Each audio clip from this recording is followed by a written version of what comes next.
বাপ দুর্বল হইলে বাপ বাপ তাকে নেই, কিছু কম বাপ তাকে, ষোলো আনাই বাপ তাকে। বাপ যেমন ভাবে দুর্বল হইতে হইতে নইয়া গেলে ও বাপ তাকে ষোলো আনাই, ঠিক তেমনি ভাবে তুই নবীর হাদিসে দুর্বল দুর্বল জপতে থাকলে ওইটা নবীর হাদিস হই থাকে। আর যদি বলা যে না দুর্বল হইয়া গেলে বাপ রে, আর বাপ দহন যেত না, দুলাভাই এখনো শক্তিশালী আছে, ওইটারে বাপরে খেলাই। একটা লামাদাবির বাপ হইয়া গেছে গা দুর্বল, আর হের দুলাভাই রয়েছে শক্তিশালী। অন কোনটারে বাপ মানব?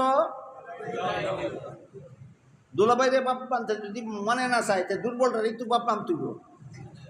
তুই হাদিসটারে দুর্বল কইলি দুনিয়ার মুসলমান ইটারে রসুলের হাদিস হইব না। হাদিস নিয়ে কি পরিমাণ ইত্রামি আর বান্দামি এই ভ্রান্ত দলেরা শুরু করেছে চিন্তা করে দেখল। 4 নম্বর কথাটা বোঝার জন্য একটু উলামায়ে কেরামের মনোযোগী হওয়া দরকার।